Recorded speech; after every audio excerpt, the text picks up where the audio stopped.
從聖經真理點亮生命，從心靈故事啟迪人生。靈命日亮，每日與你同心同行。各位弟兄姊妹平安，願我哋以下嘅時間放開憂慮，讓聖靈進入我哋嘅心中，引領我哋親近上帝嘅話語。今日要同大家分享嘅主題係慷慨付出。我哋先聽一聽利未記19章1至10節嘅經文啦。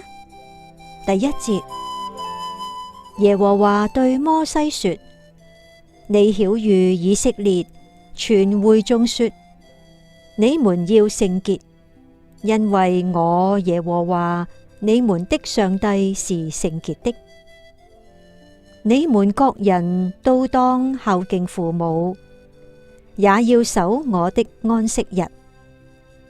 我是耶和華你們的上帝，你不可偏向虛無的神，也不可為自己鑄造神像。我是耶和華你們的上帝。你們獻平安祭給耶和華的時候，要獻得可蒙悅納。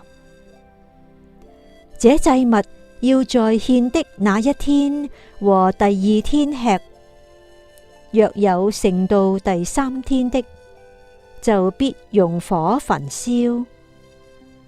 第三天若再吃，這就為可憎惡的，必不蒙悅納。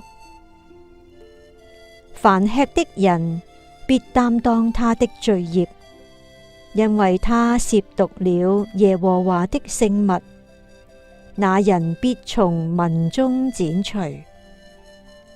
在你們的地收割莊稼，不可割盡田角，也不可拾取所遺落的。第10節，不可摘盡葡萄園的果子，也不可拾取葡萄園所掉的果子，要留給窮人和寄居的。我是耶和華你們的上帝。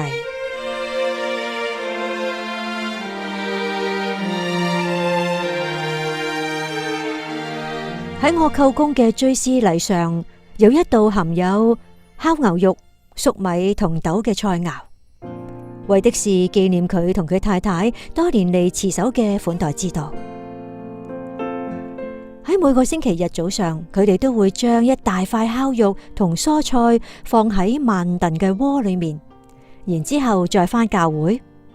主日崇拜結束呢，佢哋就會邀請一啲人去到佢哋屋企共進午餐，有時係好朋友啦，有時係陌生人。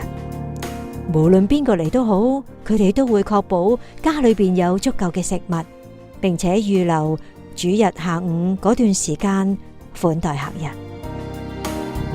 佢哋每一個主日都熱心款待人，而呢個係好需要慷慨付出，並且刻意準備。而以色列人呢，亦都遵循類似嘅做法。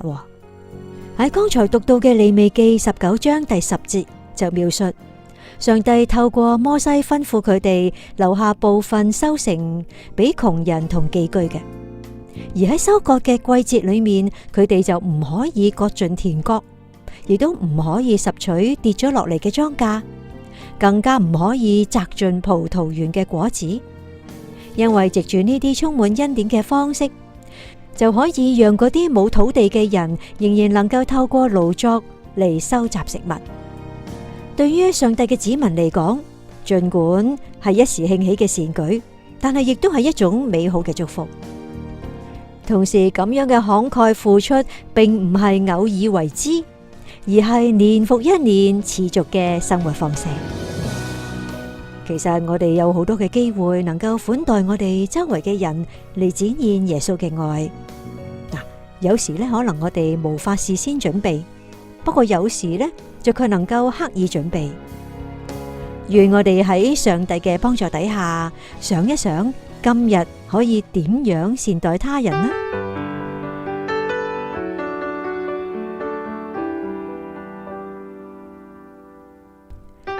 各位朋友啊，上帝要你喺邊一方面慷慨付出啊？而你又要點樣隨時準備向人表達愛同善意呢？利未記19章10節，不可拾取葡萄園所掉的果子，要留給窮人和寄居的。邀請你，我哋一齊禱告主啊！親愛嘅主耶穌，你向我哋展示咗完美嘅愛同犧牲。求你幫助我，隨時準備好向人表達你嘅愛。奉主耶穌基督之名祈求，阿門。靈糧透視，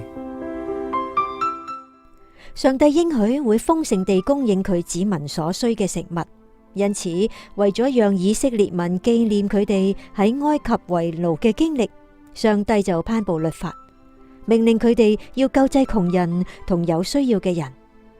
而從路得記2章，我哋睇到以色列人遵循呢一條嘅律法，佢允許窮人執地上嘅麥穗。上帝亦都要我哋慷慨同人分享佢所賜嘅資源。而喺新約嘅提摩太前書6章18節，新普及譯本亦都提到，使徒保羅指出，係上帝讓我哋享受豐裕嘅物質生活，並且敦促信耶穌嘅人要用自己的錢財行善，多做善事，慷慨供應有需要的人，並且隨時準備跟別人分享。今日既然上帝已經豐富地賜俾我哋，讓我哋留意他人嘅需要，為別人慷慨付出。